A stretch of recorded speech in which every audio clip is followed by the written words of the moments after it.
नमस्कार, आप सभी का स्वागत है हमारे इस नए वीडियो में। अभी आप स्क्रीन पर देख पा रहे होंगे कि यूजीसी का एक नया नोटिफिकेशन आया है।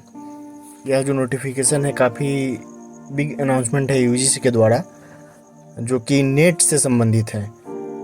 आप सभी जो भी हायर एजुकेशन में हैं वो यूजीसी नेट से परिचित होंगे। आप सभी को पता है कि यूजीसी नेट का अभी तक परंपरागत ट्रेडिशनली दो यूज़ था। पहला यूज़ था कि हमें यूजीसी नेट के माध्यम से जेआरएफ अलॉट होता था, यानी जेआरएफ प्राप्त होता था, जूनियर रिसर्च फेलोशिप प्राप्त होता था। दूसरा उसका काम था कि आप जो है इस एग्ज़ाम के थ्रू असिस्टेंट प्रोफेसर बनने के लिए एलिजिबल हो जाते हैं। ये दो काम था। लेकिन अभी जो अनाउंसमेंट हुआ है यूजीसी के द्वारा, इस अनाउंसमेंट के द्वारा अब इस नेट एग्ज़ाम का एक तीसरा पहलू, एक तीसरा कंपोनेंट भी जुड़ेगा। अब इस एग्ज़ाम के माध्यम से देश के जो भी टॉप यूनिवर्सिटीज़ हैं या यूनिवर्सिटीज़ हैं उनमें आप एडमिशन पा सकते हैं। आप स्क्रीन पर देख पा रहे होंगे आज का 27 मार्च 2024 का नोटिफिकेशन है, जिसमें यूजीसी के द्वारा बताया गया है कि अभी तक जो एनटीए के द्वारा जो नेट का एग्ज़ाम लिया जा रहा था साल में 2 बार, उसका सिर्फ काम था जेआरएफ अलॉट करना और असिस्टेंट प्रोफेसर के लिए योग्यता को तय करना। लेकिन चूँकि आप सभी को पता है कि नेशनल एजुकेशन पॉलिसी 2020 लागू हो चुका है और उसमें इस बात की चर्चा की गई थी कि क्यों ना देश में अलग अलग जो एग्ज़ाम हो रहे हैं उनको एकीकृत किया जाए, यूनिफाइड किया जाए। तो उसके लिए यूजीसी के द्वारा एक एक्सपर्ट कमेटी गठित किया गया था। उस एक्सपर्ट कमेटी ने नेट के रिगार्डिंग काफ़ी डिस्कशन के बाद जो है एक रिकमेंडेशन दिया है, जो कि 5th 7th 8 मीटिंग जो हुआ है यूजीसी में, उसमें कहा गया है कि जो नेट का स्कोर है उसको जो देश के अलग अलग यूनिवर्सिटीज़ हैं वो सेपरेट एग्ज़ाम न करा के उस नेट स्कोर को यूज करें अपने यहाँ एडमिशन के लिए, पीएचडी एडमिशन के लिए।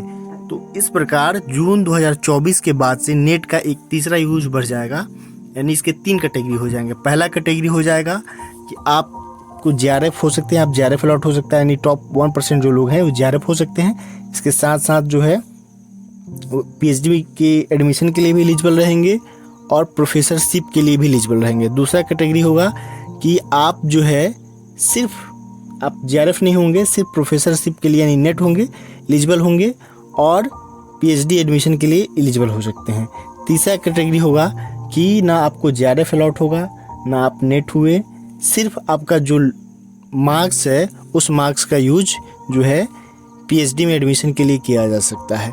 इसको उदाहरण के लिए ऐसे समझिए कि जैसे अगर मान लीजिए कि किसी एग्ज़ाम में 70% कट ऑफ जो है, जो परसेंटाइल है 70% कट ऑफ गया जेआरएफ के लिए, जबकि 65% पे जो है नेट क्वालिफाई घोषित किया गया यूआर के केस में, लेकिन आपका मार्क्स जो है 65 नहीं आके 64% आया, तो उस स्थिति में ना आप जेआरएफ होते हैं ना नेट होते हैं और आपका जो स्कोर कार्ड है उसका भी कोई वैल्यू नहीं रह जाता है। लेकिन अब इस कंडीशन में क्या होगा कि आप जेआरएफ नहीं हैं, आप नेट नहीं है, लेकिन अगर आपका मार्क्स जो भी मार्क्स है उस मार्क्स का यूज आप उस साल के जो भी यूनिवर्सिटी पीएचडी के लिए फॉर्म इनवाइट करेंगी उसमें आप एडमिशन के लिए यूज कर सकते हैं।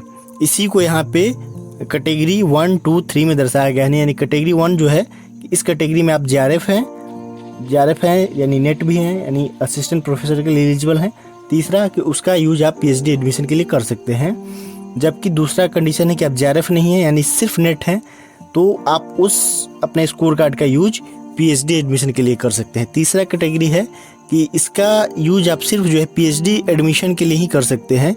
इसमें ना आप जेआरएफ है ना नेट है, सिर्फ आपका जो नंबर आया, क्योंकि आप क्या दे रहे हैं, आज फर्स्ट पेपर में आप रिसर्च मेथोडोलॉजी से लेके बाकी सारी चीज़ें टीचिंग एप्टीट्यूड वगैरह दे रहे हैं जो कि हायर एजुकेशन के लिए ज़रूरी है, और सेकंड पेपर में आपका जो मास्टर सब्जेक्ट है उसमें आप स्पेशलाइज्ड हैं। इसीलिए इस स्कोर कार्ड का यूज, यूजीसी नेट का जो स्कोर कार्ड है उसका यूज जो भी देश के यूनिवर्सिटीज़ हैं उनमें पीएचडी एडमिशन के लिए किया जाएगा।